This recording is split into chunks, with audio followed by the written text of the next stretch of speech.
안녕하세요. 달콤한 책방지기 아이리스입니다. 오늘 들려드릴 소설은 지난 시간에 이어 톨스토이의 최대의 걸작으로 평가받는 안나 카레니나 오브입니다. 먼저 지난 줄거리를 소개할게요. 명예를 중시하는 남편과 8살 아들을 두고 있는 젊고 아름다운 안나 카레닌 부인은 오빠 오블론스키를 도와주러 모스크바에 갔다가 젊고 매력적인 장교 브론스키 백작을 만납니다. 브론스키는 안나에게 첫눈에 반해 안나가 남편이 있는 걸 알면서도 그녀에게 정열적인 사랑을 고백하고 안나는 결국 그와 격정적인 사랑의 물결에 휩쓸리게 되어버립니다. 이것을 눈치챈 안나의 남편 알렉세이는 아내를 지키기 위해 점잖게 충고를 하지만 안나는 알렉세이에게 브론스키와 이미 깊은 사랑에 빠져 있다고 털어놓습니다. 이 말을 듣고도 알렉세이는 안나로 하여금 명예를 지켜줄 것을 당부하고 예전처럼 자기 곁에 있으면서 아내의 의무를 다할 것을 요구합니다. 브론스키는 오히려 잘 되었다고 하면서 안나에게 이혼하라고 부탁하지만 아들에게 나쁜 어머니가 될 것을 두려워하는 안나는 이혼을 결심하지 못합니다. 안나는 브론스키가 계속 자신을 사랑해주지 못하리라고 걱정하고 있습니다. 한편 키치에게 청혼을 거절당하고 시골로 내려간 레비는 키치가 브론스키와 결혼하지 못하고 몸이 아파 언니인 돌리와 함께 지내러 가까이 왔음에도 키치를 만나러 가지 않고 피하면서 망설이고 있습니다. 제 생각에 아마도 레비는 조만간 키치에게 두 번째 청혼을 하러 갈 것 같아요. 안나와 브론스키 그리고 알렉세이의 삼각관계는 어떻게 결말이 지어질까요? 무척 궁금합니다. 자, 이제 안나 카레니나의 위험한 사랑 이야기로 들어가 보겠습니다. 어두운 그림자. 카레닌 부부는 한 집에서 여전히 남편과 아내로서 얼굴을 맞대고 살았지만 서로 남남처럼 지냈다. 알렉세이는 집에서 한 번도 식사를 하지 않았다. 브론스키는 알렉세이의 집을 찾아가지 않고 안나와 밖에서 만났다. 그건 알렉세이도 알고 있었다. 이런 상황은 세 사람 모두에게 괴로웠다. 그들은 각각 이 괴로움이 곧 좋아지리라고 믿었기 때문에 잘 견디고 있었다.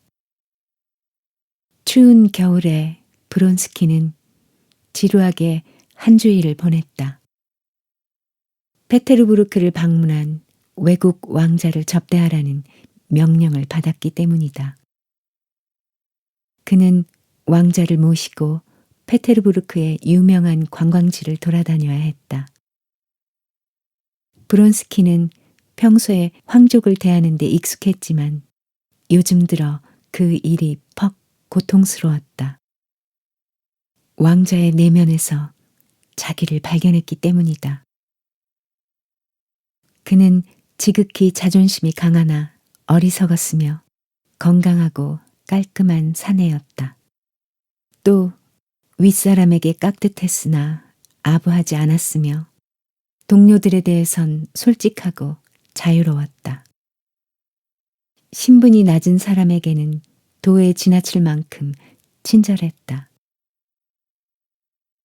브론스키는 전에는 그러한 태도를 훌륭한 미덕이라고 생각했는데 왕자를 보면서 내가 저런 녀석과 같은 부류였나? 하는 생각이 들었다. 일주일이 지나자 브론스키는 왕자를 모스크바로 떠나보내고 집으로 돌아왔다. 방에 안나의 편지가 놓여 있었다.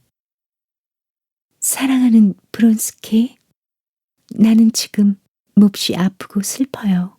외출을 할 수 없을 정도예요. 그렇지만 당신이 보고 싶어 견딜 수가 없어요. 오늘 저녁에 뵙고 싶어요. 알렉세이는 7시에 회의를 하러 나가 10시나 되어야 집에 돌아올 거예요. 안나. 알렉세이는 안나에게 절대로 집에서는 브론스키를 만날 수 없다고 경고했다. 그런데도 브론스키는 그의 집을 찾아가기로 마음먹었다. 그는 먼저 간단하게 식사를 했다. 그러고 나서 피곤한 김에 잠깐 소파에 누웠다. 그러다가 깜빡 잠이 들어 꿈을 꾸었다. 자그마한 농부가 프랑스어로 뭐라고 짓거렸는데 그는 가위에 눌린 듯 무서웠다. 그는 놀라서 벌떡 일어났다. 벌써 8시 반이었다. 서둘러 옷을 갈아입고 9시가 다 되어 안나의 집으로 갔다. 집 앞에 마차가 한 대 서 있었다. 안나가 나를 찾아오려고 했던 모양이군. 차라리 그게 나을 뻔했어. 브론스키는 이런 생각을 하며 현관 쪽으로 걸어갔다. 그때 문이 열리더니 문지기가 마차를 부르려고 나왔다. 문지기는 브론스키를 보고 놀라는 표정이었다. 순간 브론스키는 밖으로 나오던 알렉세이와 부딪힐 뻔했다. 브론스키는 얼떨결에 인사를 했다. 알렉세이는 아무 말 없이 그대로 지나쳐버렸다. 브론스키는 놀란 가슴을 쓸며 거실 의자에 앉았다. 그이와 마주쳤군요. 저를 기다리게 한 벌이에요. 안나가 뾰로통한 채 말했다. 왕자는 떠났나요? 그래요. 왕자를 안내하느라 무척 힘들었어요. 알렉세이를 어디서 만났어요? 현관에서요. 그 사람이 이렇게 하고 지나갔지요? 안나는 얼굴을 쑥 내밀고 눈을 반쯤 감고는 얼굴 표정을 바꾸었다. 그 모습이 알렉세이와 흡사했다. 브론스키가 피식 웃자 안나도 유쾌하게 웃었다. 브론스키가 정색하고 말했다. 나는 정말 그 사람이 무슨 생각을 하고 있는지 모르겠어요. 당신이 나와의 관계를 털어놓은 뒤 그 사람이 당신과 헤어지거나 내게 결투를 하자고 할 줄 알았어요. 그런데 아니에요. 무슨 생각으로 참고 있는지 모르겠어요. 물론 그 사람도 괴롭겠지만. 그렇지 않아요. 괴로움을 느낀다면 나하고 한 집에서 이렇게 지내겠어요? 그는 인간이 아니에요. 감정이 없는 인형이에요. 그 사람 이야기는 그만해요. 그보다 어디가 아픈 거요? 나는 죽을 거예요. 죽어서 당신을 구원할 수 있으면 좋겠어요. 그 방법만이 우리가 살 길이에요. 안나의 두 눈에서 눈물이 흘렀다. 브론스키는 몸을 굽혀 안나의 손에 입맞춤을 했다. 그건 말도 안 되는 소리요. 꿈을 꾸었어요. 내가 뭔가 찾으려고 침실로 들어갔어요. 그런데 구석에 몸집이 자그맣고 무섭게 생긴 농부가 서 있었어요. 그 농부가 부대를 만지작거리며 프랑스어로 이 쇠를 두들겨 부숴 이겨야 한다 라고 하는 거예요. 나는 무서워서 달아나려다 꿈에서 깨어났어요. 그런데 그것조차도 꿈이었어요. 코르네이가 나타나 마님은 아기를 낳다가 돌아가실 겁니다. 하는 거예요. 나는 그때서야 정말 꿈에서 깨어났어요. 그건 한낱 꿈일 뿐이요. 그런 일은 없을 테니 걱정 말아요. 그러나 브론스키 자신도 자기의 말이 설득력이 없다는 것을 알았다. 얼마 뒤 집에 돌아온 알렉세이는 옷걸이에 군복이 걸려있지 않은 것을 확인한 뒤 서재로 들어갔다. 그는 화가 나서 밤새 한잠도 못 잤다. 아내는 브론스키를 집으로 끌어들이지 않는다는 요구 조건을 지키지 않았다. 더구나 문지기까지 그를 보았으니 체면이 말이 아니었다. 그는 아내가 잠자리에서 일어났다는 말을 듣자마자 아내의 방으로 건너갔다. 당신에게 할 말이 있소. 나는 브론스키를 집안에 끌어들이지 말라고 경고했소. 내 체면만이라도 지켜달라는 부탁을 거절했소. 이제 나는 끝장을 내기로 마음먹었소. 안 그래도 곧 끝장이 날 거예요. 안나는 가까이 다가온 죽음을 생각하자 눈물이 나왔다. 나는 내일 모스크바로 떠날 거요. 다시는 이 집에 돌아오지 않겠소. 내 결정을 변호사한테 듣게 될 것이오. 그리고 세료자는 누님에게 맡기겠소. 당신은 나를 괴롭히려고 세료자를 데려가는 거지요? 당신은 그 아이를 사랑하지 않아요. 세료자는 제가 맡겠어요. 맞아요. 난 아들에게 사랑을 잃은 지 오래됐소. 하지만 세료자를 데려가겠소. 알렉세이, 제발 세료자는 제게 맡겨주세요. 안나가 알렉세이를 붙잡았다. 알렉세이는 화를 내며 그녀의 손을 뿌리치고 나갔다. 알렉세이는 이혼을 하기 위해 모스크바의 한 변호사 사무실을 찾아갔다. 그는 변호사에게 이혼 신청에 필요한 증거물인 편지는 나중에 붙여주겠다고 했다. 일을 마친 알렉세이는 변호사 사무실 나와 총독을 방문하러 갈 예정이었다. 북적대는 내거리를 지나는데 자기 이름을 부르는 우렁찬 목소리가 들렸다. 오블론스키였다. 알렉세이는 모스크바에서 아무도 만나고 싶지 않았다. 처남인 오블론스키는 더더욱 그랬다. 그는 모자를 들어 인사하고 지나치려 했으나 오블론스키가 성큼성큼 뛰어왔다. 아니, 연락도 없이 오다니 괘씸하군. 어쨌든 이렇게라도 만나니 반갑네. 바빠서 시간이 없었어. 저기 집사람이 있는 데로 가세. 자네를 보고 싶어 할 텐데.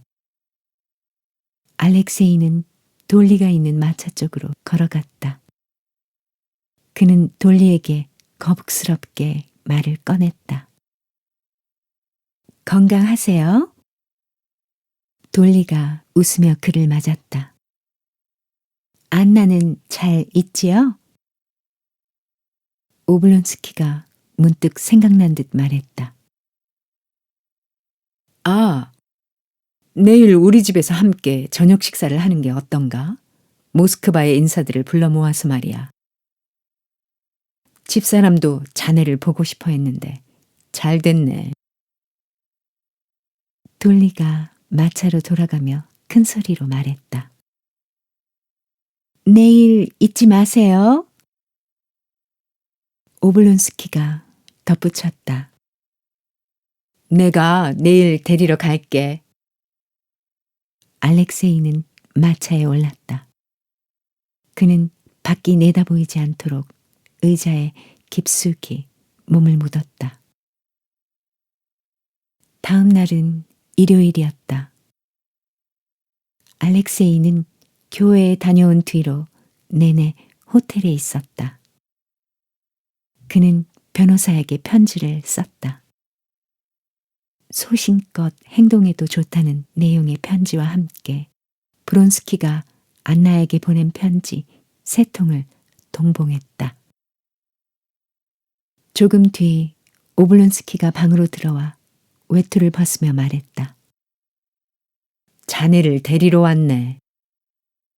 알렉세이는 앉으라고 권하지도 않고 냉정하게 말했다. 나는 가지 않겠어. 무슨 일이야? 왜 안 가겠다는 거지? 이미 약속했잖아. 우리 집에서는 자네가 오는 걸로 알고 있는데. 오블론스키가 의아한 듯 눈을 동그랗게 뜨고 말했다. 알렉세이는 오블론스키에게 안나의 사정을 알리고 자기의 입장도 밝혀야겠다고 생각했다. 못 가는 이유를 말하지. 난 내 아내와 이혼을 하려고 준비하고 있어. 뭐? 그게 무슨 소리야? 오블론스키는 쓰러지듯이 의자에 주저앉았다. 난 이혼을 할 수밖에 없는 난처한 입장에 놓이고 말았어. 알렉세이, 난 자네가 이성적인 훌륭한 사람이라고 알고 있네. 그리고 안나도 아름답고 훌륭한 여자라고 생각하네. 뭔가 오해가 있었던 게 아닌가? 차라리 오해였으면 좋겠어. 자네 마음은 충분히 이해하겠네. 그러나 서두르지 말아주게. 오블론스키는 괴로운 듯이 한숨을 내쉬며 말했다. 이 문제에 대해서는 더 말하고 싶지 않아. 그렇다고 우리 집에 정말 안 올 건가? 저녁 식사쯤은 할 수 있지 않은가? 집사람을 한번 만나주게. 제발 부탁이네. 그렇다면 가지. 알렉세이는 가라앉은 목소리로 말했다. 다시 찾은 사랑. 오블론스키는 5시가 지나서 집에 돌아왔다. 이미 몇몇 손님이 자리를 잡고 있었다. 그들은 마치 사자의 딸처럼 다소곳이 앉아 있었다. 오블론스키는 객실에 들어서서 늦어서 죄송하다고 사과했다. 손님들은 세르게이 이바노비치 코즈느이 셰프와 페스초프, 알렉산드르 드미트리예비치 공작, 스체르바츠키, 트로부츠인, 키치, 알렉세이 등이었다.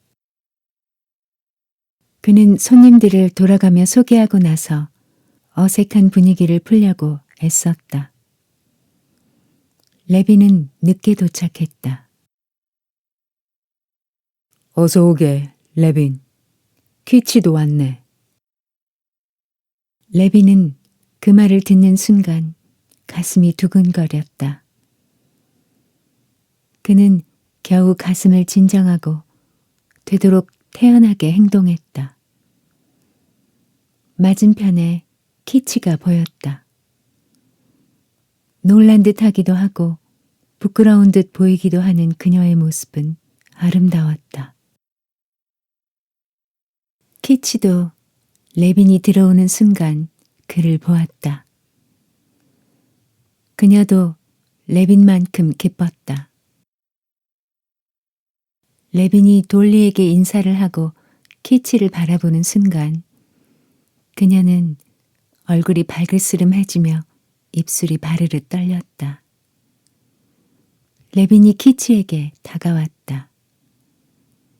그녀는 인사를 하고 손을 내밀었다. 정말 오랜만이군요. 레빈은 가슴 가득 차오르는 행복감으로 숨이 막힐 듯 했다. 어째서 이렇게 맑고 깨끗한 사람을 나는 나쁘게 생각했을까? 돌리가 내게 한 말이 사실이었어. 레빈과 키치는 서로의 이야기에 귀를 기울이며 즐겁게 이야기를 나누었다. 오블론스키는 특히 두 사람에게 신경을 썼다. 식사가 끝난 후 트로부치인이 알렉세이에게 불쑥 말을 걸었다. 당신은 프랴치니코프에 대한 이야기를 아세요? 그가 트베리에서 결투를 하여 크브이트스키를 쏘아 죽였다는 것을요? 무슨 일로 결투를 했지요? 알렉세이가 호기심 어린 눈으로 물었다. 아내 때문이라고 합니다. 알렉세이는 관심 없다는 듯 일어나 객실로 향했다. 그렇지만 사실은 오블론스키가 자기를 신경 쓰는 게 눈에 보였기 때문이다. 돌리가 알렉세이를 보고 어색하게 웃으며 말했다. 잠깐 드릴 말씀이 있어요. 이리 앉으세요. 저는 이제 가려고 작별 인사를 하려던 참이었어요. 내일 떠나기 때문에 준비를 해야 하거든요. 돌리는 안나가 결백하다고 믿었기 때문에 이 무정한 남자에 대한 분노가 끌어올라 입술이 떨렸다. 제가 아까 안나의 안부를 물었는데 당신은 아무 말도 안 했어요. 안나는 잘 있나요? 돌리가 창백한 얼굴로 물었다. 아마 잘 있을 겁니다. 알렉세이는 돌리의 얼굴을 외면한 채 말했다. 알렉세이 알렉산드로비치? 제가 이런 말을 할 자격이 있는지 모르겠지만 안나는 제 시누이예요. 친동생 이상으로 사랑하고 믿고 있지요. 당신과 안나 사이에 도대체 무슨 일이 있었나요? 남편에게 들어서 아시겠지만 그 사람은 나를 배신했습니다. 아니에요. 그럴 리 없어요. 그건 당신이 잘못하신 거예요. 아내가 스스로 그 사실을 나에게 이야기했으니 오해하고 싶어도 그럴 수가 없지요. 그 사람은 8년 동안의 결혼 생활도 아들도 모두 잘못되었으니 되돌아갈 인생을 다시 살겠다고 했습니다. 나는 참 불행한 사람입니다. 알렉세이는 모든 것을 다 털어놓았다. 돌리는 알렉세이가 가여운 생각이 들었으며 안나에 대한 믿음이 흔들리기 시작했다. 정말 무서운 일이군요. 하지만 이혼하기로 했다는 건 사실이 아니지요? 저로서는 그 방법밖에 없었습니다. 돌리의 두 눈에 눈물이 고였다. 그렇지만 조금만 더 기다려보세요. 이혼이 다는 아니에요. 당신은 하느님을 믿는 사람이잖아요. 제발 안나의 처지도 생각해 주세요. 안나는 아내의 자리를 잃으면 파멸하고 말아요. 제 이야기를 들어보세요. 남편은 결혼 후 저를 배신했어요. 저는 노여움과 질투 때문에 모든 것을, 심지어 제 자신까지 버리고 싶었어요. 그때 안나가 저를 구해줬어요. 그래서 지금은 이렇게 잘 살고 있어요. 남편은 잘못을 뉘우치고 전보다 더 좋은 사람이 됐어요. 제가 용서했기 때문이에요. 그러니까 당신도 용서해 주세요. 알렉세이는 돌리의 말을 그저 듣고만 있었다. 그녀의 말은 그에게 아무런 자극도 되지 않았다. 나는 도저히 용서할 수 없어요. 아니, 하고 싶지 않아요. 나는 지금껏 누구도 미워해 본 적이 없습니다. 그러나 그 사람은 정말 미워요. 나에게 몹쓸 짓을 했어요. 알렉세이는 끓어오르는 감정을 못 이겨 울부짖었다.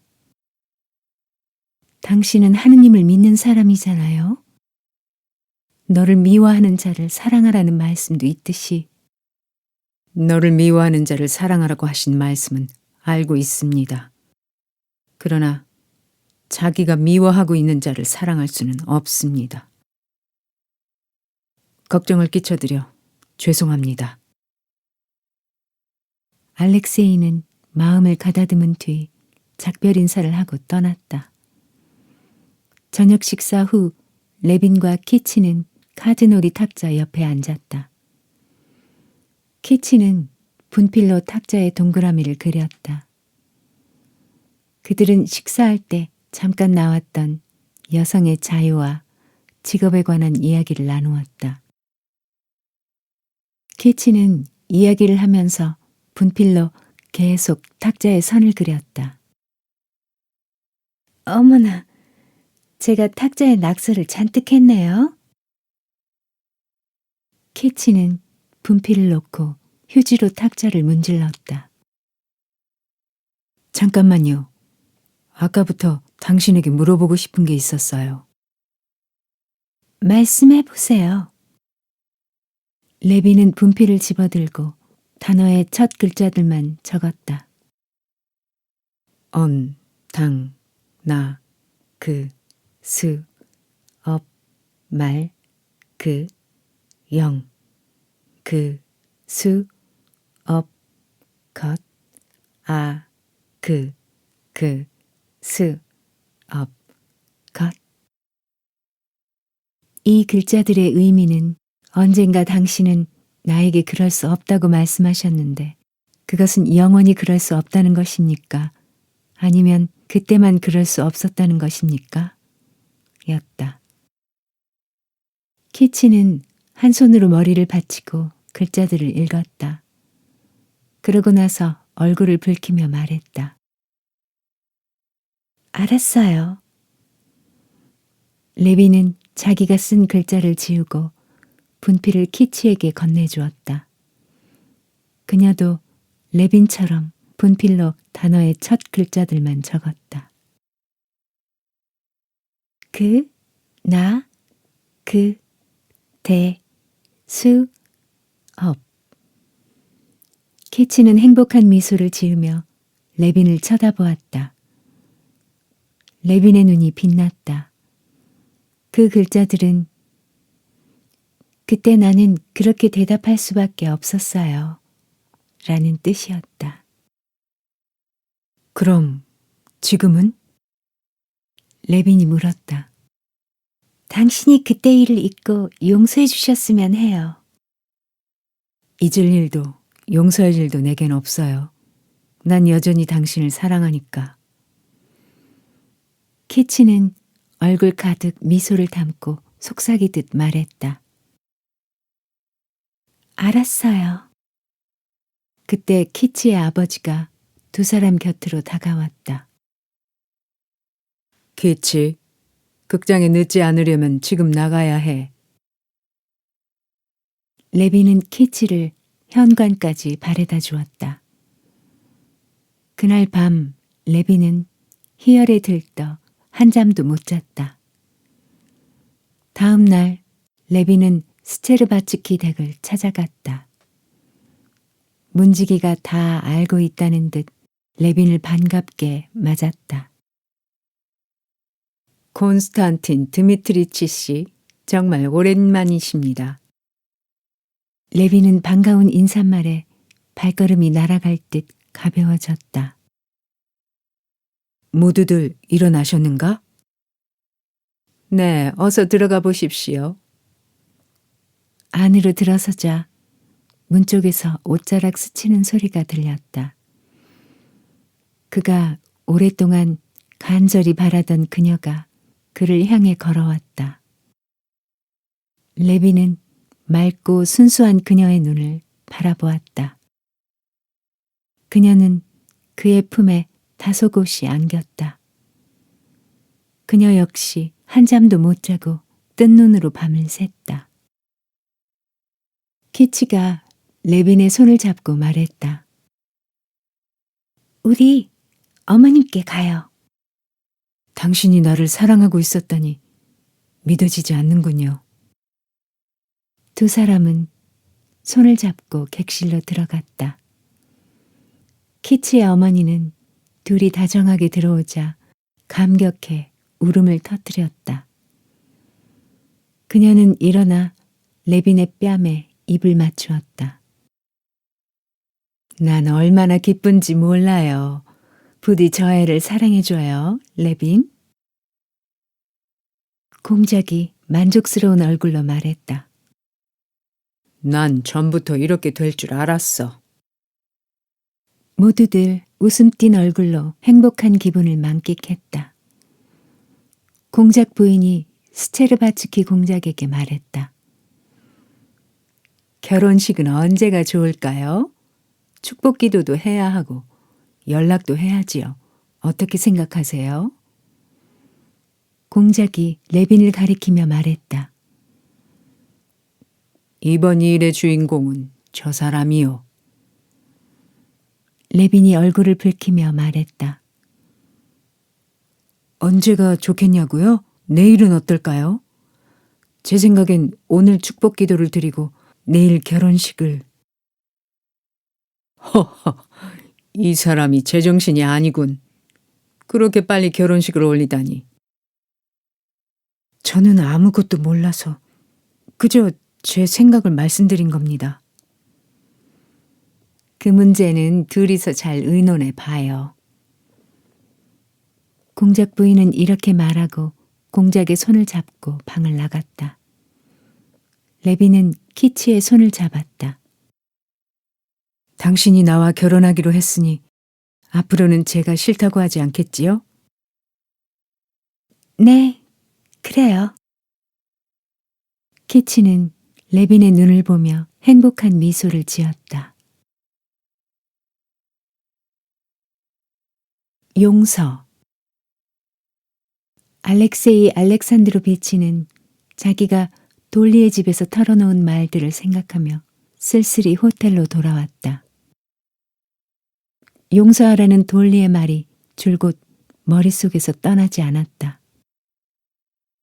아내의 일로 결투를 신청해 상대를 죽였다던 트로부치인의 말도 그를 자극했다. 그때 하인이 들어와 말했다. 전보가 2통 왔습니다. 첫 번째 전보는 관청에서 온 것이었다. 그가 원하던 자리에 스트레모프가 임명되었다는 내용이었다. 그는 화가 나서 전보를 집어 던졌다. 두 번째 전보는 안나에게서 왔다. 저는 아무래도 죽을 것 같습니다. 부탁입니다. 제발 돌아와 주세요. 당신이 용서하신다면 마음 편하게 죽을 수 있을 것 같아요. 안나. 알렉세이는 얼굴을 일그러뜨리며 전보를 집어 던졌다. 그는 안나의 전보가 가증스러운 거짓말이라고 생각했다. 그러다가 문득 이것이 사실이라면 어떨까 하고 생각했다. 그녀가 죽어가며 진심으로 후회하고 있는데 내가 거짓말이라며 가지 않는다면 그건 너무 가혹한 일이야. 다른 사람들이 나를 유혹하겠지? 후회할 일은 하지 않는 게 좋아. 그는 하인을 불러 말했다. 벼트르, 페테르부르크에 가야 하니까 마차를 잡아줘. 알렉세이는 밤새도록 마차를 타고 달려 아침 안개 속에 페테르부르크에 도착했다. 현관에 들어서자 초인종이 울리기도 전에 문지기가 문을 열었다. 마님은 어떠신가? 어제 아기를 낳으셨습니다. 알렉세이의 얼굴이 창백해졌다. 그는 안나가 죽기를 바라고 있었다는 것을 분명히 깨달았다. 건강은 어때? 좋지 않습니다. 어제 의사 선생님들이 위독하다고 했습니다. 지금도 한 분이 계십니다. 알렉세이는 안나가 죽을지도 모른다는 말에 위안을 느끼며 안으로 들어갔다. 옷걸이에 군인 외투가 걸려 있었다. 안에 누가 왔는가? 알렉세이가 묻자 하인이 대답했다. 의사 선생님과 산파와 브론스키 백작입니다. 알렉세이는 안나의 방 쪽으로 걸어갔다. 발소리를 듣고 산파가 문을 열고 나왔다. 산파는 그의 손을 이끌고 침실로 들어갔다. 정말 잘 오셨습니다. 마님께서는 그저 주인 어른만 찾고 계십니다. 알렉세이는 곧 안나의 방으로 들어갔다. 브론스키가 낮은 의자에 앉아 두 손으로 얼굴을 가리고 흐느끼고 있었다. 그는 알렉세이를 보고 당황하여 벌떡 일어섰다. 저 사람이 지금 죽어갑니다. 의사들 말로는 살 가망이 없답니다. 나를 여기 있게만 해주세요. 그 다음 일은 당신 마음대로 하십시오. 그때 침실에서 안나의 목소리가 들렸다. 알렉세이가 달려가자 그녀는 얼굴을 문 쪽으로 돌린 채 누워 있었다. 뺨은 불그스름했고 눈은 빛났다. 겉보기에 안나는 건강해 보였다.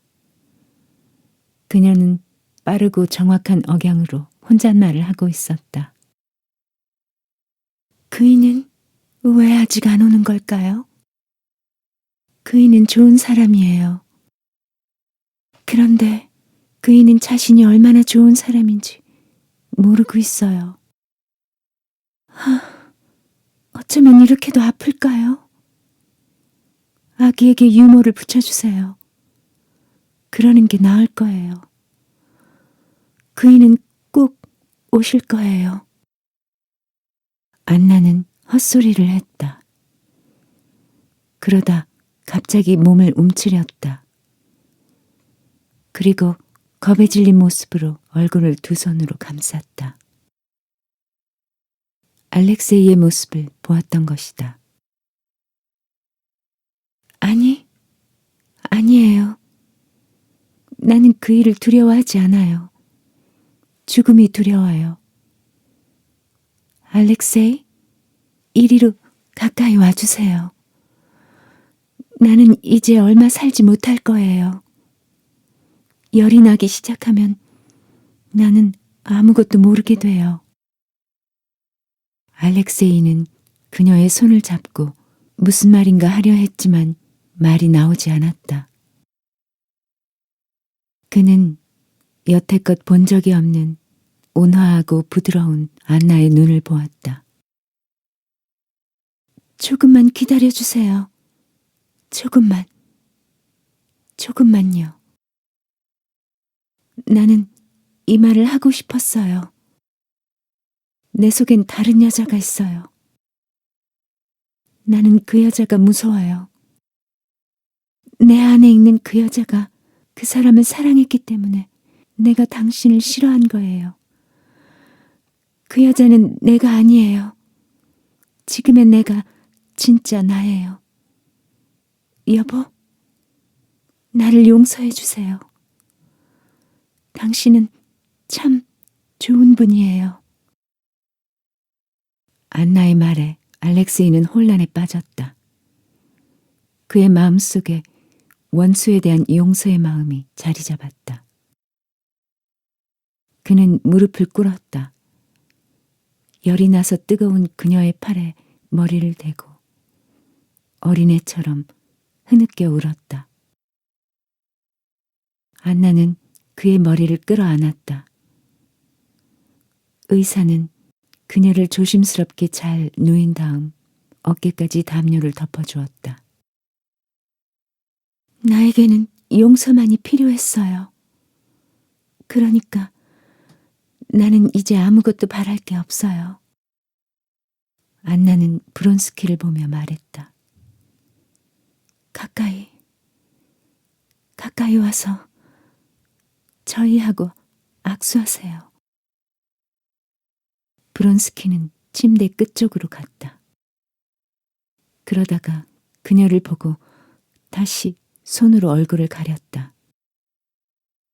손을 떼고 이분을 보세요. 이분은 성자예요. 어서 얼굴에서 손을 떼란 말이에요. 안나는 질책하듯 목소리를 높였다. 알렉세이, 당신이 브론스키의 손을 내려주세요. 나는 저희가 보고 싶어요. 그의 손을 잡고 용서해 주세요. 알렉세이는 눈물을 참으며 브론스키에게 악수를 청했다. 고마워요. 이제 다 됐어요. 그런데 이 꽃들은 어쩌면 이리도 멋이 없을까요? 오랑캐꽃 같지 않군요. 하느님, 언제 끝나는 거예요? 너무 아파요. 진통제를 주세요. 안나는 벽지를 가리키며 헛소리를 하고 몸부림쳤다. 한밤중이 되자 안나는 의식을 잃고 사경을 헤맸다. 맥박도 거의 잡히지 않았다.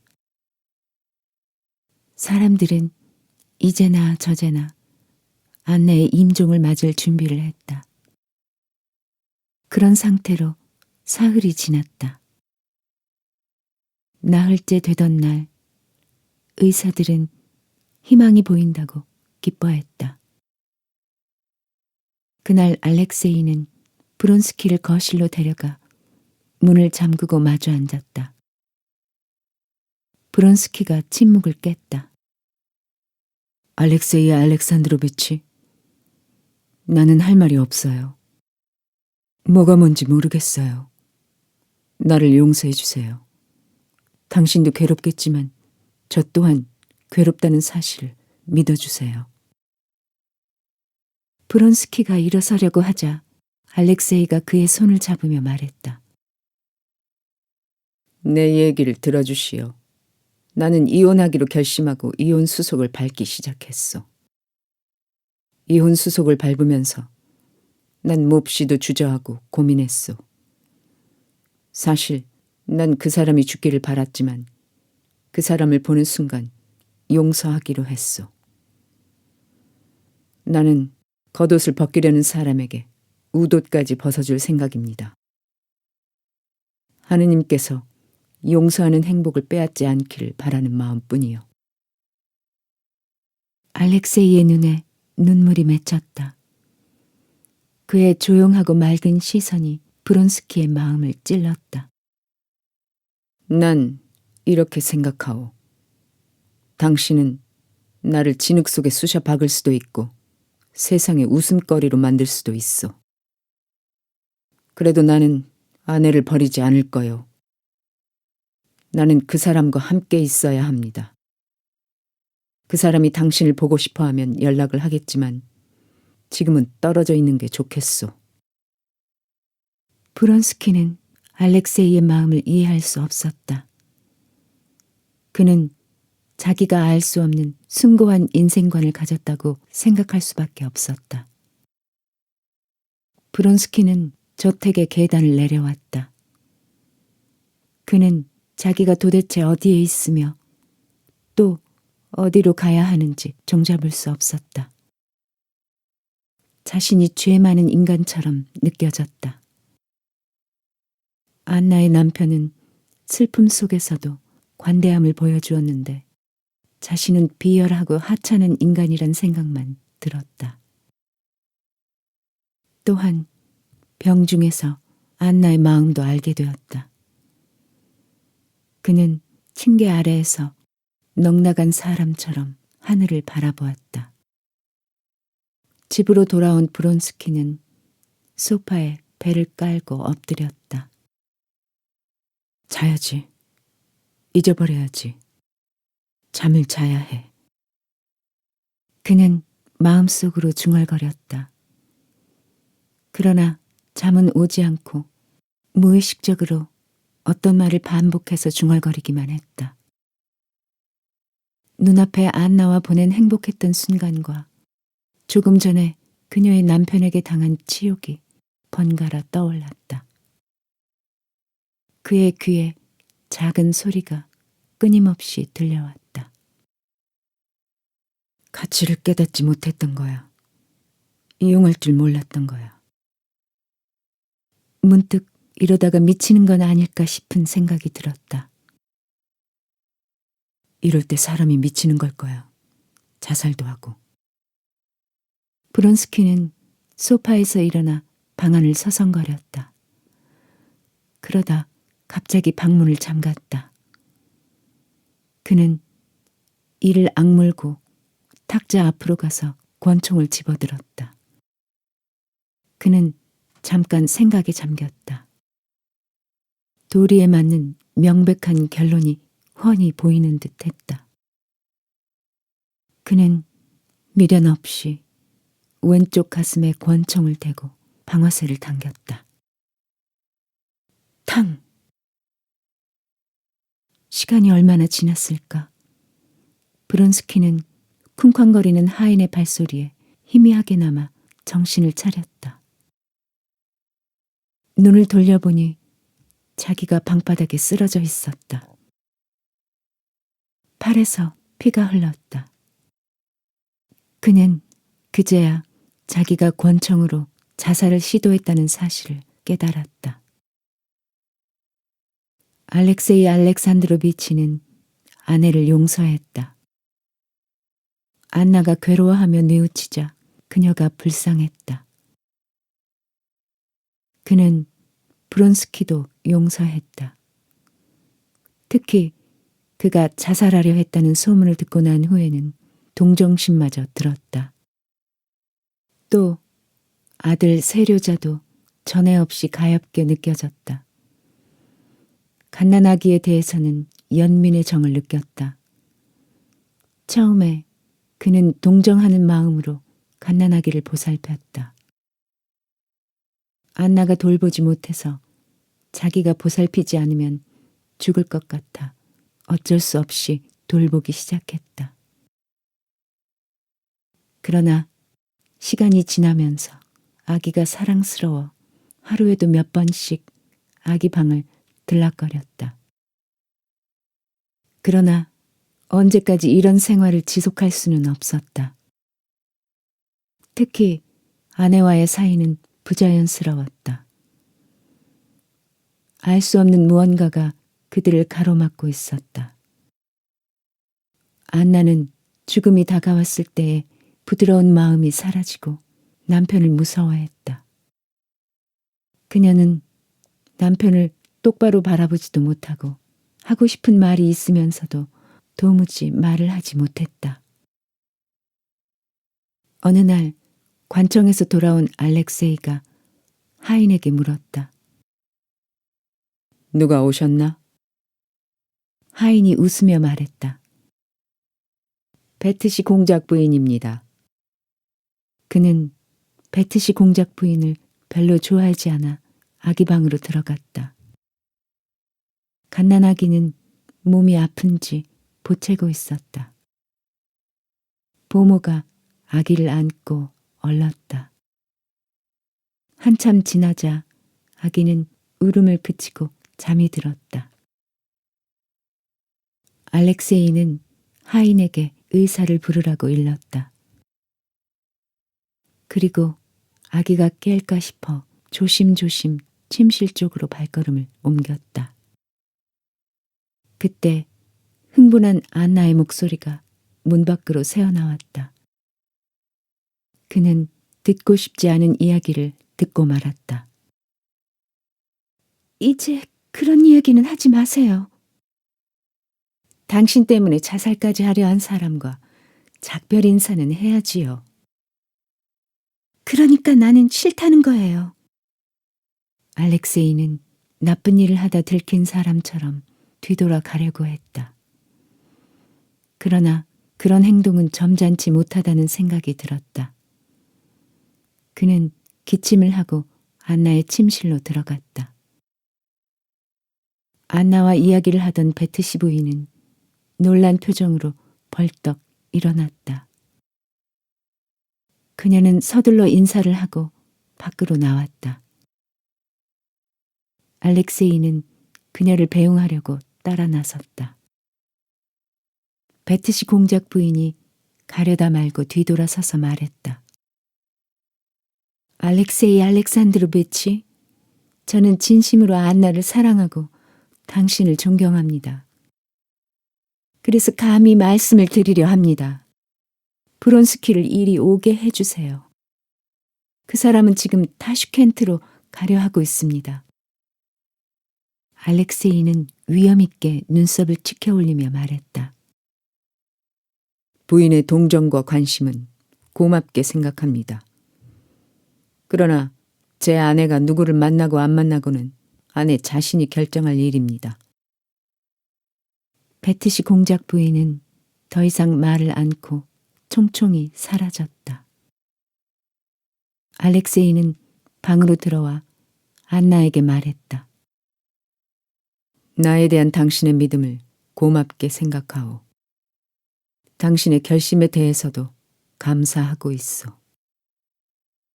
나도 브론스키 백작이 우리 집에 올 필요가 없다고 생각하오. 안나는 알렉세이의 말을 듣는 순간 발끈했다. 자기가 사랑하는 여자, 그 여자를 위해서 자살까지 하려 했던 남자. 그 남자가 자기 없이는 하루도 살 수 없을 것 같은 여자와 작별 인사를 하러 온다는데 필요 없는 일이라니. 안나는 입술을 깨물고 마음을 가라앉혔다. 이제 이런 이야기는 두 번 다시 하지 않기로 합시다. 알렉세이는 대답 대신 말을 돌렸다. 지금 의사를 부르러 보냈소. 난 괜찮아요. 의사는 필요 없어요. 아기가 계속 울고 있어요. 유모의 젖이 모자라는 것 같소. 제가 그렇게 원했는데도 당신은 왜 제가 젖을 주지 못하게 하셨어요? 그 애는 태어난 지 얼마 안 된 갓난아기예요. 모두들 아기를 죽일 작정이군요. 안나는 배를 눌러 하녀에게 아기를 데려오라고 일렀다. 내가 젖을 주겠다고 할 때는 못하게 말리더니 이제 와서 다들 내 잘못이라고 책망하는군요. 책망하는 게 아니오. 아니에요. 당신은 나를 책망하는 거예요. 나는 진작 죽었어야 해요. 왜 그때 죽지 못했을까? 안나는 흐느껴 울었다. 알렉세이는 안나의 방을 나서며 생각했다. 언제까지 이렇게 지내야 할까? 알렉세이는 안나가 자기에게 원하는 게 있다는 것을 알았으나 그게 무엇인지는 알 수 없었다. 그는 허탈하고 맥 빠진 듯한 느낌이었다. 그는 서재로 들어갔다. 뒷짐을 지고 서성거리며 안나와의 문제를 골똘히 생각했다. 그때 오블론스키가 들어왔다. 방해가 되지 않겠는가? 알렉세이는 내키지 않는 투로 말했다. 아니, 갑자기 웬일로? 사실은 할 얘기가 있어서 왔네. 오블론스키는 평소와 달리 의기소침해서 말했다. 다름이 아니라 노이 동생과 자네 두 사람의 입장에 대해서 이야기하고 싶어 찾아왔네. 알렉세이는 용기를 내어 말했다. 나는 그 사람이 뭘 원하는지 알고 싶어. 도대체 내가 어떻게 해야 좋을까? 자네 얼마 전에 이혼하겠다고 한 적이 있었지? 자네가 지금도 안나를 행복하게 해줄 자신이 없다면 이혼하라는 말씀이군. 그렇다네. 나는 이혼하는 게 낫다고 생각하네. 알렉세이는 수천 번도 더 생각했다. 그는 이혼은 불가능하다고 생각했다. 그렇게 생각한 까닭은 자기가 용서한 아내의 죄가 세상에 알려져 다시 한번 그녀를 부끄럽게 만들고 싶지 않았고, 또 사랑하는 아들 세료자를 어떻게 해야 할지 몰랐기 때문이다. 그런데 이것보다 더 중요한 이유는 이혼이 안나의 파멸을 의미했기 때문이다. 이혼을 승낙하여 안나에게 자유를 주면 안나는 절망의 구렁텅이로 빠질 게 뻔했다. 그는 처남의 말을 반박할 수도 있었지만 입을 다물었다. 오블론스키가 말했다. 자네가 이혼 승낙을 하면서 어떤 조건을 내세우느냐가 문제일세. 안나는 관대한 자네에게 모든 걸 맡길 걸세. 알겠네. 내가 세료자를 포기하지. 알렉세이는 날카롭게 말했다. 그는 창가에 있는 의자에 등을 돌리고 앉았다. 그는 가슴이 아프고 부끄러웠다. 알렉세이 알렉산드로비치, 안나는 자네의 관대한 마음을 고맙게 여길 걸세. 방을 나온 오블론스키는 어려운 문제를 무난하게 해결해 만족스러운 표정이었다. 브론스키는 며칠 동안 사경을 헤매다 깨어났다. 부상이 심장을 비껴가긴 했지만 상당히 위험했던 것만은 분명했다. 상처가 아물고 건강이 회복되자 그는 슬픔에서 완전히 해방된 것 같았다. 알렉세이에 대해서도 그의 관대한 태도를 인정하면서 침착하게 생각할 여유를 가지게 되었다. 그러나 한 가지, 영원히 안나를 볼 수 없다는 사실이 절망스러웠다. 안나가 남편에게 죄를 고백한 이상 그녀를 더 만나서는 안 된다고 생각했다. 그렇지만 그녀와 함께했던 행복한 기억들은 지울 수 없었다. 어느 날 브론스키에게 타슈켄트로 파견 근무를 가지 않겠느냐는 제의가 들어왔다. 그는 조금도 주저하지 않고 동의했다. 새로운 근무지로 출발할 때가 다가오자 브론스키는 괴로웠다. 그녀를 한 번 더 만나고 나서 숨든지 죽든지 해야지. 그는 작별 인사를 하러 베트시 부인을 찾아갔다. 브론스키는 베트시 부인에게 속내를 털어놓았다. 베트시 공작 부인은 브론스키의 마음을 안나에게 전했다. 하지만 안나는 만날 수 없다는 대답뿐이었다. 소식을 들은 브론스키는 오히려 잘 됐다고 생각했다. 그런데 이튿날 아침 베트시 공작 부인은 오블론스키에게 들었다며 알렉세이 알렉산드로비치가 이혼을 승낙했다는 소식을 전해주었다. 브론스키는 소식을 듣자마자 안나의 집으로 달려갔다. 그는 단숨에 안나의 방으로 들어가 누가 있는지 없는지 생각해보지도 않고 안나를 끌어안았다. 안나는 아무 말도 할 수 없었다. 브론스키의 정열이 그녀를 꼼짝 못하게 붙잡았기 때문이다. 브론스키가 미소 지으며 말했다. 당연히 이렇게 될 줄 알았어요. 우리 두 사람이 살아있는 한. 나는 이제 그걸 깨달았어요. 모든 것은 지나가고 말아요. 우리는 이제 행복하게 될 거예요. 안나는 사랑에 불타는 브론스키의 눈을 가만히 들여다보았다. 브론스키가 말을 이었다. 우리 이탈리아로 여행을 갑시다. 그곳에 가면 당신은 건강해질 거예요. 안나는 다정스럽게 브론스키의 눈을 보며 말했다. 당신과 내가 가정을 이룰 수 있을까요? 이제까지 그렇게 되지 않은 것이 오히려 이상하지요. 브론스키는 타슈켄트 파견 근무를 거절하고 퇴직했다. 한 달 후 알렉세이 알렉산드로비치는 아들과 단둘이 남았다. 안나는 이혼을 하지 않은 채 딸 아니를 데리고 브론스키와 외국 여행을 떠났다.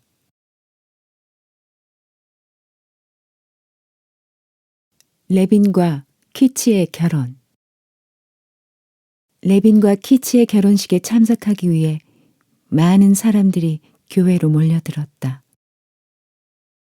꽃으로 장식한 드레스를 입은 귀부인들과 모자를 벗어든 남자들이 교회 안으로 들어갔다. 축하객들이 많아 미처 들어가지 못한 사람들은 창문으로 교회 안을 들여다보기도 했다. 결혼식이 시작되었다. 레빈은 키치의 손을 잡고 사제 앞으로 나갔다. 레빈은 기쁨인지 불안인지 분별하기 어려운 묘한 기분에 사로잡혔다. 주여, 축복을 내리시옵소서. 사제의 느리고 거룩한 목소리가 교회 안에 울려 퍼졌다. 사제는 오른손을 내밀어 축복했다. 하느님이시여, 당신의 종인 콘스탄틴과 예카테리나에게 보살핌을 내려주시고 그들의 결혼을 신앙으로 마음을 모아 서로 사랑함으로 굳건하게 지키도록 도와주시옵소서. 사제의 기도로 결혼식이 끝났다. 레빈은 키치를 바라보았다. 그녀의 얼굴은 넘치는 행복으로 더 아름다워 보였다. 사제가 엷은 미소를 머금고 조용히 말했다. 남편은 아내에게, 아내는 남편에게 키스하시오. 레빈은 조심스럽게 신부의 입술에 입을 맞추었다. 그는 비로소 키치와 하나가 되었다는 사실을 깨달았다. 그날 밤 화려하고 즐거운 만찬이 끝난 뒤 신혼부부는 시골로 출발했다. 결혼한 지 석 달째 되었다. 레빈은 결혼 생활이 그가 생각했던 행복과 다르다는 것을 깨달았다. 결혼 전에는 다른 사람들의 결혼 생활을 보면서 왜 저 사람들은 그토록 하찮은 일로 걱정하고 다투는가 싶었다. 자기는 그렇게 살지 않으리라 생각했다. 그런데 결혼을 하고 보니 자기도 다른 남자들과 별로 다를 게 없었다. 하찮은 일로 걱정하고 사소한 일로 말다툼을 했다. 두 사람의 첫 말다툼은 레빈이 집에 늦게 돌아온 데서 비롯되었다. 그는 새로 지은 농부의 집을 살펴보러 나갔다가 길을 잃고 헤매다가 늦게 돌아왔다. 레빈은 도중에 그녀의 사랑에 대해서, 자기의 행복에 대해서만 생각했다. 그런데 그를 맞이한 키치의 표정은 어둡고 싸늘했다. 당신은 매우 즐거우셨나 봐요? 키치는 침착하려고 애썼지만 목소리가 곱지 않았다. 그녀는 반 시간 동안 온갖 비난 섞인 말들을 쏟아놓았다. 레빈도 처음엔 화를 냈지만 그녀를 모욕하면 안 된다고 생각했고 그녀가 곧 자신이라는 것을 느끼고 꾹 참았다. 레빈은 한동안 첫 말다툼에서 받은 충격에서 빠져나올 수가 없었다. 두 사람은 쇠사슬에 묶인 채 서로 팽팽하게 잡아당기는 듯한 긴장 속에서 살았다. 결혼한 지 석 달째 되었을 때 두 사람은 모스크바로 여행을 다녀왔다.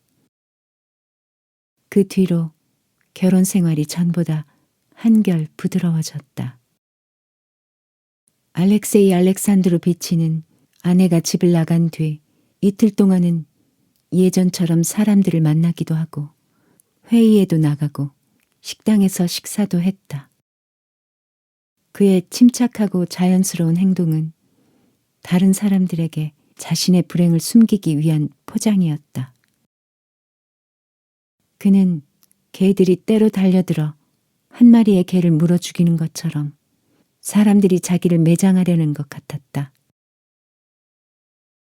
이런 곳에서 탈출하는 방법은 그들에게 상처를 드러내지 않는 것이라고 생각했다. 그는 절망 상태에서 극심한 고통을 느꼈다. 마음 속에 있는 괴로움을 모두 털어놓고 싶었다. 그러나 그의 이야기를 들어줄 사람이 없었다. 알렉세이 알렉산드로비치는 고아로 자랐다. 혈육이라고는 형뿐이었다. 정부의 고위직에 있던 숙부가 그들을 키워주었다. 알렉세이는 뛰어난 성적으로 대학을 마친 다음 숙부의 도움으로 관계로 진출했다. 그는 오직 정치적인 야망을 키우는 데만 신경 썼지 누구하고도 친하게 지내지 못했다. 그의 형은 외무성에서 근무해 늘 외국에 나가 살았다. 그 형마저도 알렉세이가 결혼한 지 얼마 되지 않아서 외국에서 죽고 말았다.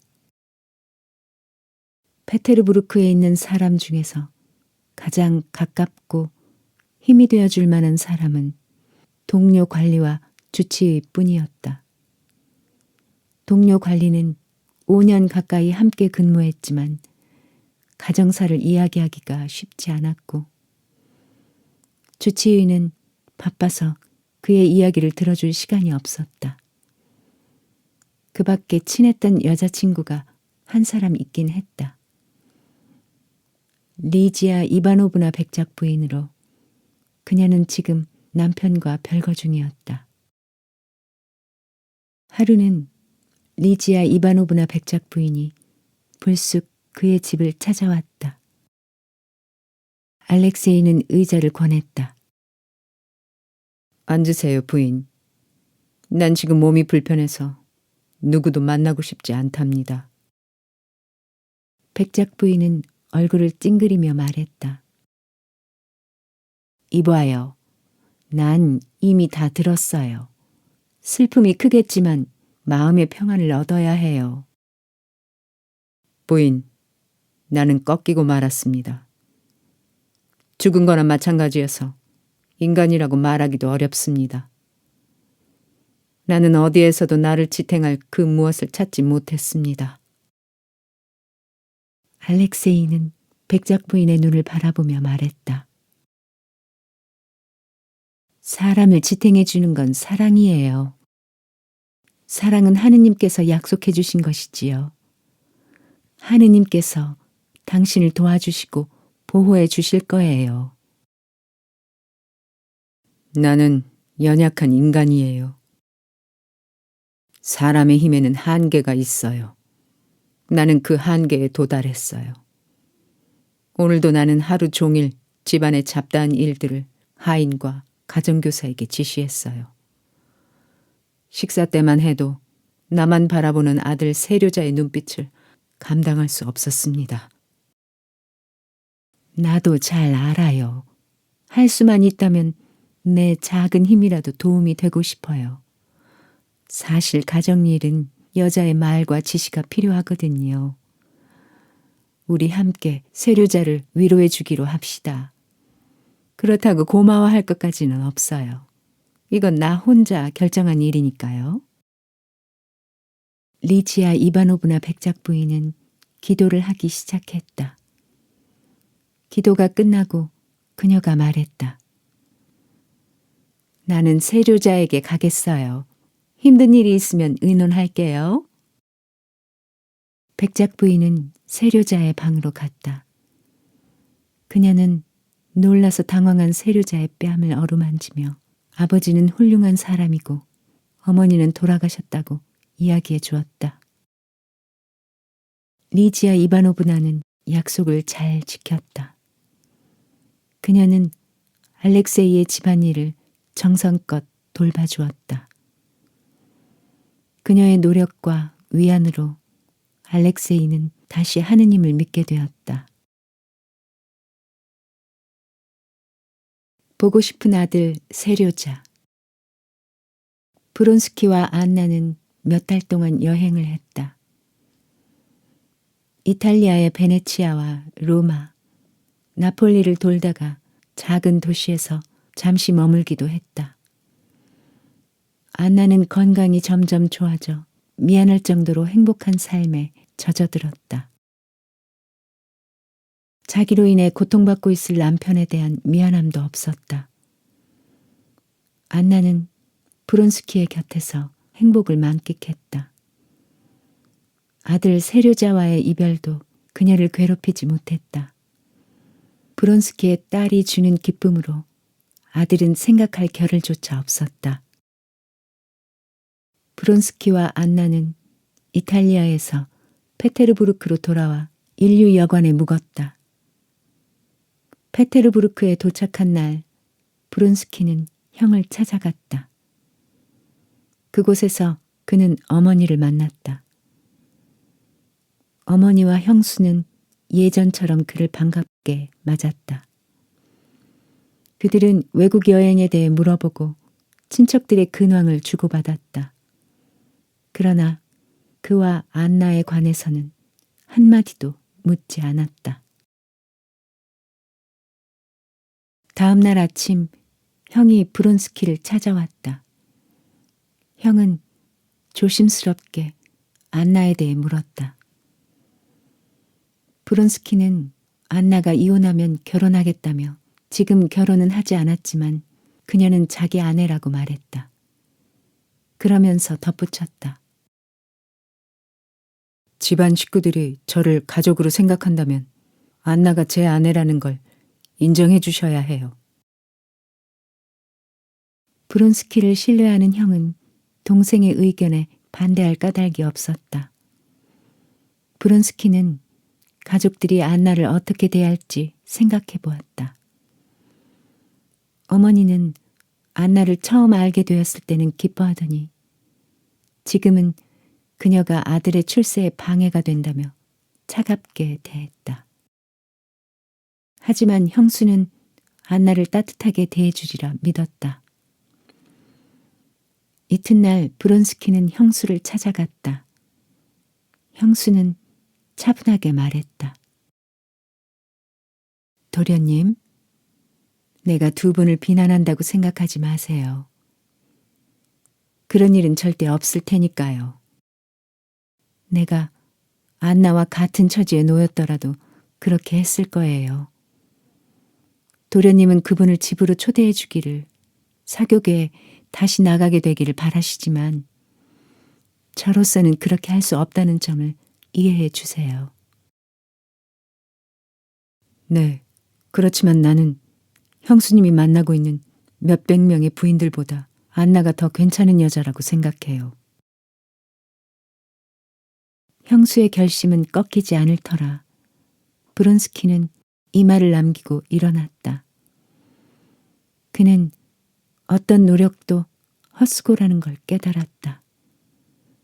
불쾌감이나 모욕감을 느끼지 않으려면 페테르부르크에서도 낯선 도시에서 생활하듯이 해야 한다는 것도 깨달았다.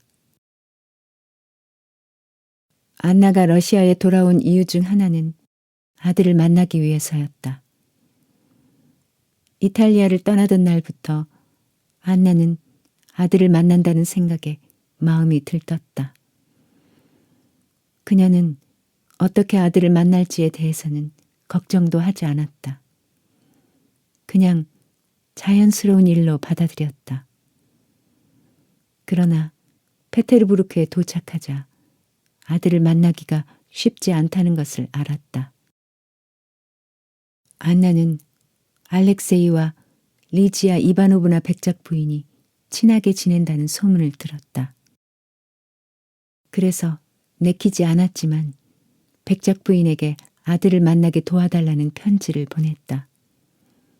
하지만 백작 부인은 거절했다.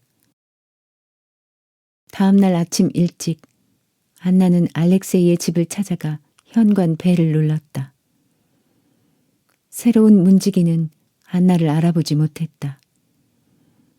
안나는 문지기가 문을 열자마자 막무가내로 세료자의 방으로 들어갔다. 아이는 침대에 누워 있었다. 키는 컸고 몸은 야여 보였다.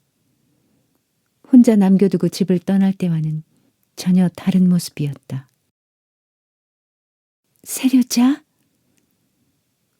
안나는 아이의 귀에 속삭였다. 아이는 자기 앞에 서 있는 어머니를 눈을 말똥거리며 쳐다보았다.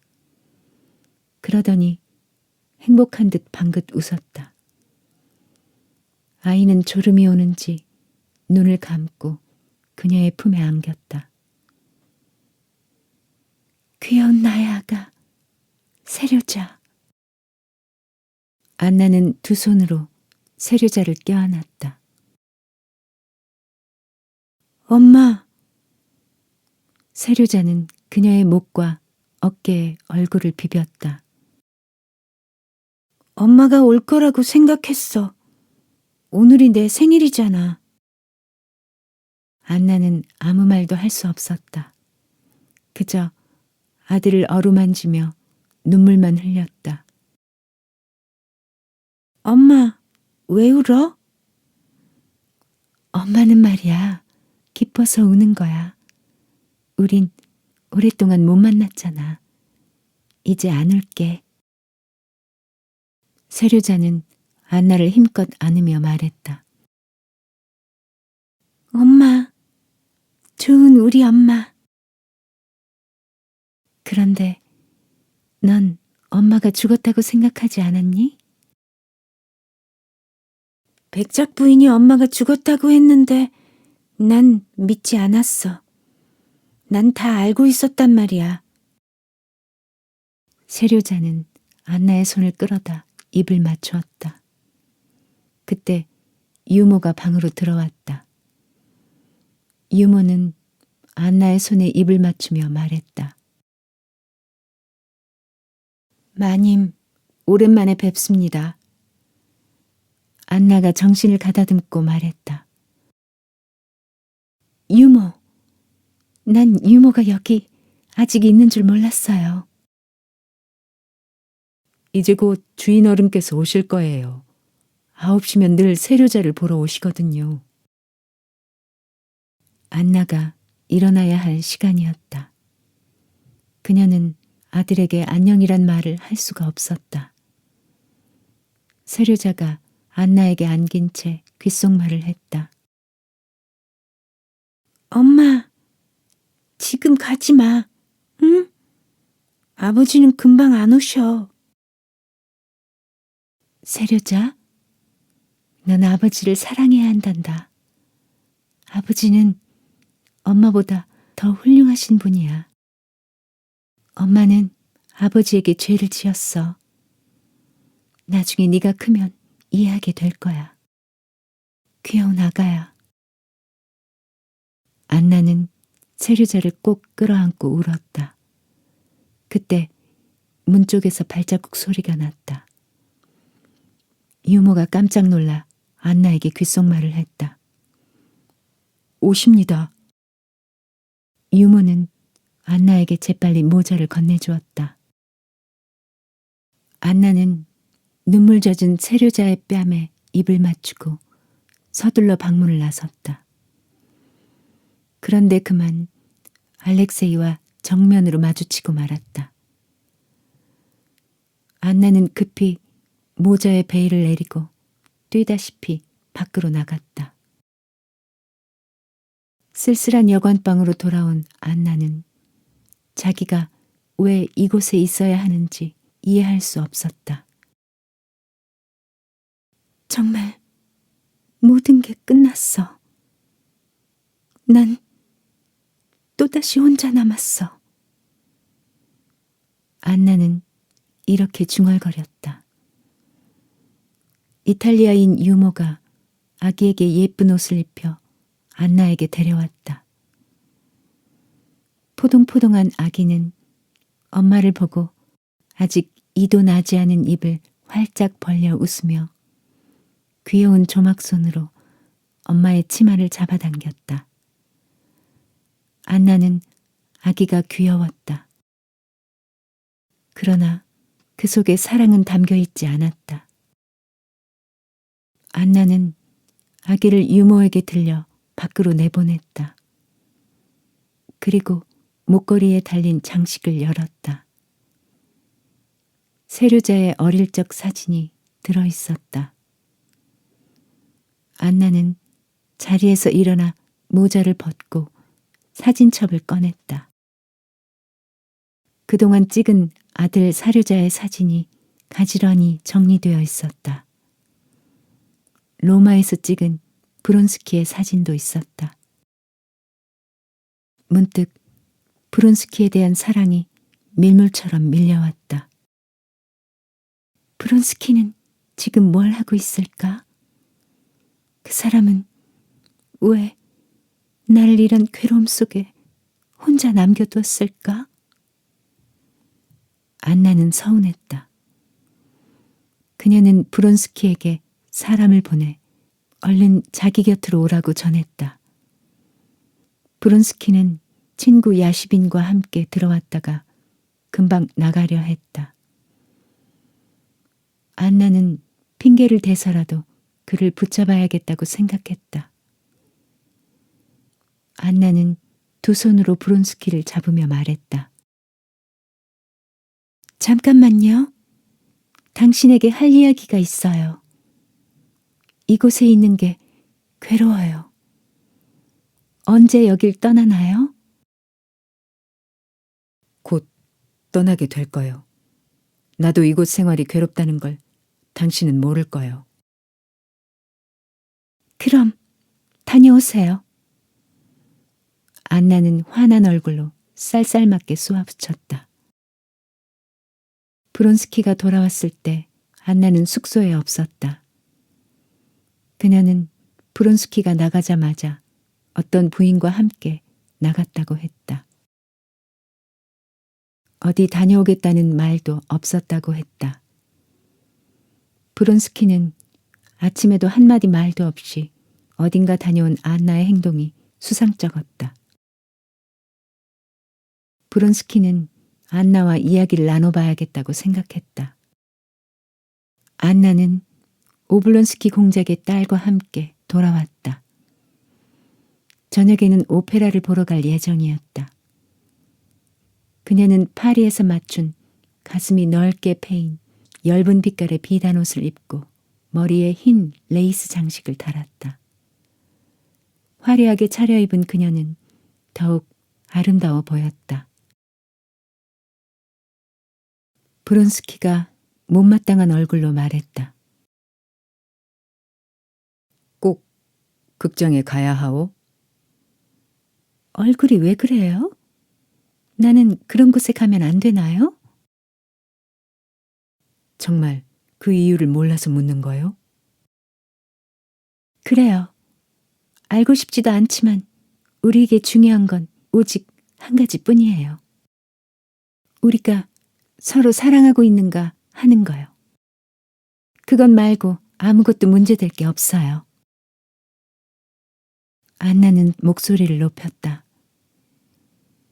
내 마음은 변함없소. 하지만 난 당신이 극장에 가지 않았으면 좋겠소. 제발 내 말 좀 들어요. 브론스키의 눈에 차가운 기운이 서렸다. 내가 왜 극장에 가면 안 되는지 알려주시면 좋겠어요. 그건 특별한 이유가 있는 것은 아니지만 잘못하면 그것이 당신에게 브론스키는 말을 얼버무렸다. 안나의 옷차림은 분명히 눈에 띄었다. 그런 차림으로 극장에 가는 것은 자기 스스로 타락한 여자라고 인정하는 꼴이었다. 게다가 그런 사실이 알려지면 사교계에서도 사람들이 쑥은대리라는 건 불을 보듯 뻔했다. 브론스키는 안나에게 도저히 그런 말을 할 수 없었다. 브론스키는 답답하기만 했다. 안나는 그걸 왜 모를까? 안나가 극장에 가고 난 뒤 브론스키는 불안해서 방 안을 서성거렸다. 오늘은 자선 공연이 있는 날이라 어머니도 형수도 그곳에 갔을 것이다. 대부분의 페테르부르크 사람들이 공연을 보러 갔을 테니까. 그런데 안나를 혼자 보내다니. 아무리 생각해도 내가 어리석었어. 브론스키는 생각다 못해 극장으로 달려갔다. 공연은 한창 열기를 더해가고 있었다. 굳게 닫힌 문 쪽에서 여자의 독창 소리가 울렸다. 조금 뒤 곡이 끝났는지 우레와 같은 박수 소리가 났다. 제1막이 끝나고 가스등이 켜지자 브론스키는 안으로 들어갔다. 그는 극장을 둘러보기 위해 아래층 중앙으로 내려갔다. 안나는 2층 특별석에 앉아 있었다. 화려하고 아름답게 치장한 안나는 오만한 듯 보였다. 안나의 왼쪽 옆에는 카르타소프 부부가 앉아 있었다. 그들은 브론스키도 안나도 아는 사람들이었다. 그런데 카르타소프 부인은 잔뜩 화가 나서 얼굴이 창백할 지경이었다. 카르타소프 씨는 안나 쪽을 보면서 부인을 달래고 있었다. 브론스키는 안나의 얼굴이 새파랗게 질린 것으로 보아 카르타소프 부부와 무슨 일이 있었다는 걸 눈치챘다. 브론스키는 특별석 쪽으로 걸어갔다. 그가 지나가는데 사람들이 카레닌 부부를 들먹이며 수근거렸다. 그는 못 들은 척 지나쳐 안나 곁으로 왔다. 안나는 브론스키를 보고 비웃는 표정으로 말했다. 늦게 오셔서 아리아를 듣지 못했을 테니 유감이군요. 난 음악에 대해 잘 모르니까 상관없어.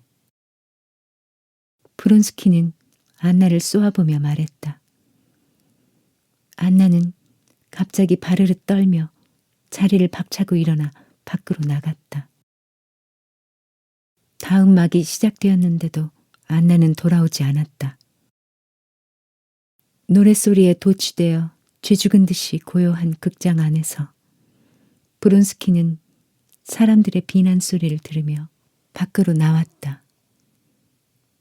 안나는 이미 숙소에 돌아와 있었다.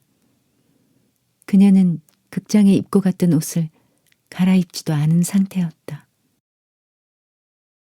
당신이 나빠요. 모두 당신 때문이에요. 그 여자는 나하고 나란히 앉아있는 게 창피하다고 했어요. 안나는 절망과 분노에 몸을 떨며 울었다. 그래서 내가 가지 말라고 했던 거요. 나는 당신이 불쾌한 꼴을 당할 줄 알고 있었소. 불쾌해요. 나는 죽을 때까지 그 일은 절대 잊지 못할 거예요. 어떻게 그런 말을 할 수 있어요? 어리석은 여자의 말을 마음에 두지 말아요. 브론스키는 안나가 가여웠다. 그 역시 카르타소프 부인의 행동이 괘씸했다. 그는 사랑의 맹세를 하며 안나의 마음을 달랬다. 그 사건이 있은 지 얼마 뒤 두 사람은 시골로 떠났다.